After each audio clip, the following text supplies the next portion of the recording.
Preface. Horror has always been a fascination of mine, and it's a joy to share that with my son. This collection of stories is a testament to our mutual love of the genre. So turn off the lights, grab a blanket, and prepare yourself for a journey into the unknown.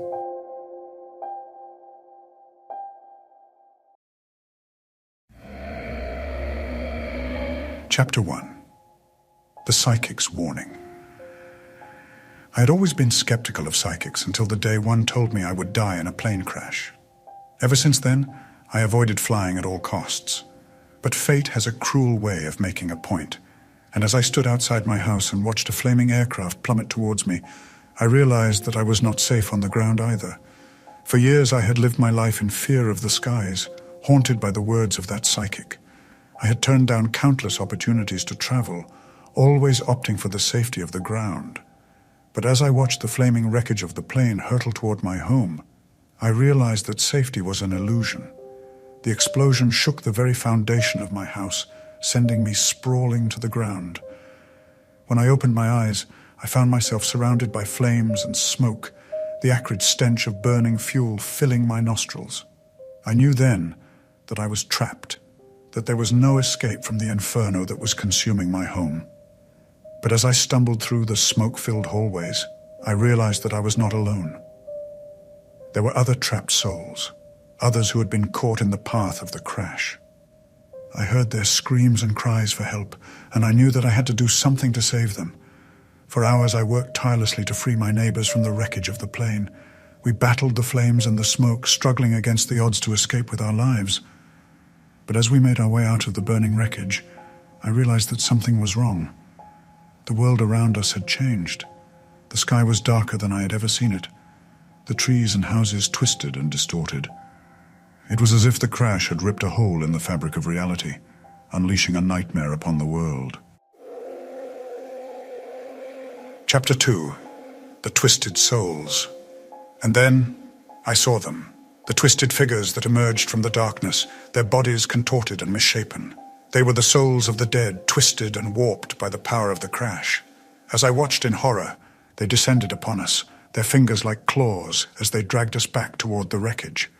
I realized then that I had not saved my neighbors after all, but had merely led them to their doom. And as the twisted souls dragged me down into the darkness, I knew that there was no escape from the horror that awaited me. The psychic had been right all along. I was going to die in a plane crash. But it was not the crash itself that had killed me, but the horrors that had been unleashed upon the world in its wake. The twisted souls dragged me down into the darkness, their claws digging into my flesh. The pain was unbearable, and I knew that I was being dragged toward a fate worse than death. But then, something strange happened. The sky above us began to glow with a blinding light, and a figure emerged from the brilliance. It was a being of pure light, with wings of gold and a face that shone like the sun.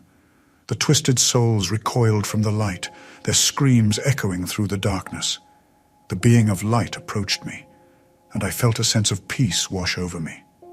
I knew then that I was safe, that the being of light had come to save me from the horrors of the crash. The being lifted me up into the air, and we rose above the darkness, leaving the twisted souls behind. As we ascended, I saw that the world below us was still twisted and distorted, but the being of light had brought a sense of hope and renewal. When we reached the top of the world, the being of light spoke to me. Its voice was like music, filling me with a sense of calm and understanding. Your fear of the skies was not unfounded, the being said, but the crash was not the end. It was merely the beginning of a new chapter in your life. And with those words, the being of light vanished, leaving me alone in the sky. But I felt a sense of peace and hope that I had never felt before. As I descended back to the ground, I knew that my life would never be the same.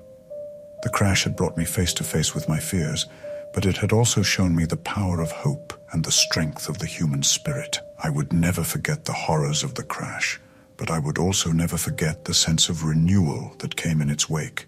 And as I walked away from the twisted wreckage of the plane, I knew that I was ready to face whatever the world had in store for me. As I walked away from the twisted wreckage of the plane, I could feel the weight of the experience heavy on my shoulders. The crash had left a mark on me that would never fade, and I knew that it would take time to heal from the trauma. In the days that followed, I struggled to come to terms with what had happened. The nightmares were relentless, and the fear of flying had only intensified. But I also couldn't shake the feeling that there was something more to the crash than just a tragic accident. Chapter 3. The Truth Unlocked. One day I received a mysterious package in the mail. It was a small, ornate box with no return address, and inside was a note that read, "The truth will set you free." Curiosity getting the better of me, I opened the box to find a single old-fashioned key. I had no idea what it unlocked, but the note had piqued my interest, and so I began to investigate. Through a series of cryptic clues and hidden messages, I eventually discovered the truth about the crash. It was not an accident at all, but a deliberate act of sabotage by a corrupt airline executive. The psychic had been right all along. The revelation filled me with anger and a sense of betrayal. How could anyone be so callous as to put the lives of innocent people at risk for their own gain? But at the same time, I felt a sense of relief.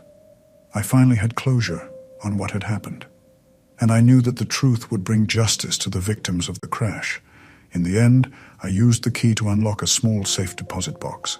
Inside was evidence that would incriminate the airline executive and bring him to justice.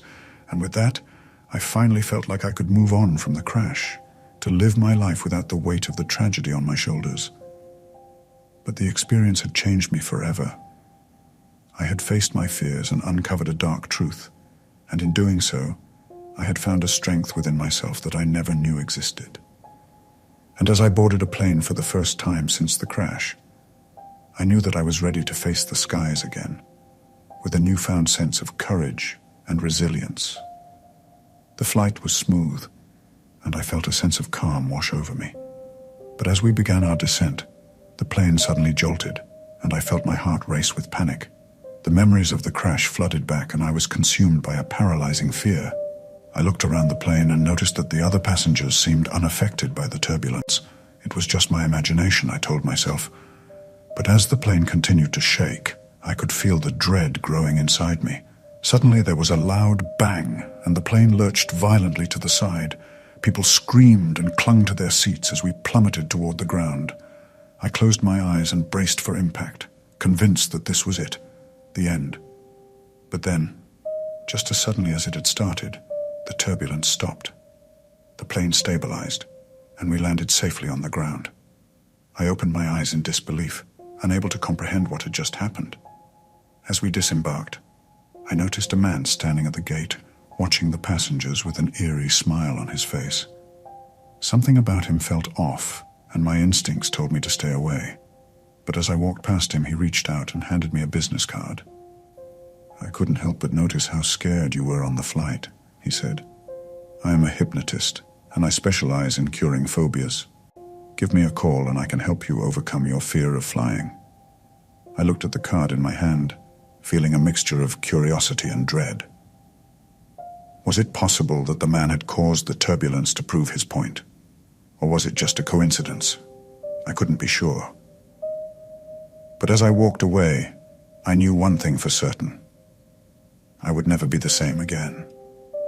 The crash had left a permanent mark on me, and the fear would always linger in the back of my mind.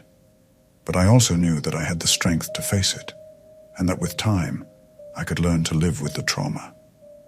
And so, with a deep breath, I tucked the business card into my pocket and walked away, ready to face whatever the future had in store. The days passed, and I couldn't shake off the feeling of unease that had settled in my stomach. I kept replaying the events of the flight in my head, trying to make sense of what had happened. Had it been a coincidence, or had the hypnotist somehow caused the turbulence? I tried to push the thoughts aside and go about my life as usual, but my fear of flying only seemed to grow stronger. I cancelled trips and avoided airports at all costs, but the memories of the crash continued to haunt me. One night, I woke up to the sound of someone knocking on my door. It was late, and I wasn't expecting anyone, so I hesitated before answering. But the knocking persisted, growing louder and more insistent with each passing moment. Finally, I got up and opened the door. only to find the hypnotist standing on my doorstep, his eerie smile wider than ever. "Hello there," he said. "I couldn't help but notice that you haven't called me yet. I thought I'd come and check on you." I felt a cold shiver run down my spine as he stepped inside my apartment, uninvited. Something about him felt dangerous, but I couldn't put my finger on what it was. "I don't need your help," I said, trying to sound confident. "I can handle my fear on my own." "Are you sure about that?" he said, his voice low and menacing. "Because I think you need me more than ever now." And with that, he raised his hand and snapped his fingers.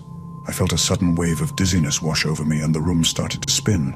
I tried to steady myself, but my legs gave out and I fell to the ground, my vision going dark.